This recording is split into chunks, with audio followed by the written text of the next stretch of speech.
പഹൽഗാം ഭീകരാക്രമണത്തിന്റെ ഒന്നാം വാർഷികത്തിൽ ഓപ്പറേഷൻ സിന്ദൂർ ഓർമ്മപ്പെടുത്തി ഇന്ത്യൻ ആർമി. ഇന്ത്യക്കെതിരായ പ്രവർത്തനങ്ങൾക്ക് പ്രതികരണം ഉറപ്പ് എന്ന് ഇന്ത്യൻ ആർമി പോസ്റ്റർ പങ്കുവച്ചായിരുന്നു പ്രതികരണം. ഭീകരാക്രമണത്തിൽ കൊല്ലപ്പെട്ടവരെ സ്മരിക്കുന്നുവെന്ന് പ്രധാനമന്ത്രി നരേന്ദ്രമോദി. ഭീകരതയ്ക്കെതിരെ രാജ്യം ഒറ്റക്കെട്ടെന്ന് രാഹുൽ ഗാന്ധി പ്രതികരിച്ചു.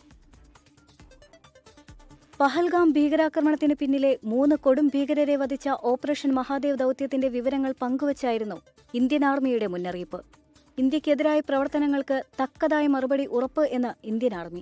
എല്ലാ കാലത്തും നീതി നടപ്പാക്കപ്പെടുമെന്ന തലക്കെട്ടോടെയായിരുന്നു ഓപ്പറേഷൻ സിന്ദൂർ ഓർമ്മപ്പെടുത്തിക്കൊണ്ടുള്ള സമൂഹ മാധ്യമത്തിലെ പോസ്റ്റർ. ഓപ്പറേഷൻ സിന്ദൂർ തുടരുന്നു എന്നും കരസേന ഓർമ്മിപ്പിച്ചു. ഭീകരാക്രമണത്തിൽ കൊല്ലപ്പെട്ടവരെ രാജ്യം ഒരിക്കലും മറക്കില്ല എന്ന് പ്രധാനമന്ത്രിയും എക്സിൽ കുറിച്ചു. ഒരു തരത്തിലുള്ള ഭീകരതയ്ക്ക് മുന്നിലും ഇന്ത്യ തലകുനിക്കില്ല എന്നും പ്രധാനമന്ത്രി നരേന്ദ്രമോദി. പഹൽഗാമിലെ ഓർമ്മകൾ ഇന്നും നടുക്കമുണ്ടാക്കുന്നു എന്ന് ലോക്സഭാ പ്രതിപക്ഷ നേതാവ് രാഹുൽ ഗാന്ധി സ്മരിച്ചു. ഭീകരതയ്ക്കെതിരെ രാജ്യം ഒറ്റക്കെട്ടാണെന്നും വെറുപ്പും ഭയവും പ്രചരിപ്പിക്കുന്ന ശക്തികൾക്ക് മുൻപിൽ ഇന്ത്യ തലകുനിക്കില്ല എന്ന് രാഹുൽ ഗാന്ധിയും പ്രതികരിച്ചു. കഴിഞ്ഞ വർഷം ഏപ്രിൽ 22-ന് പഹൽഗാമിലുണ്ടായ ഭീകരാക്രമണത്തിൽ 26 പേർക്കാണ് ജീവൻ നഷ്ടമായത്. 24 ഡൽഹി.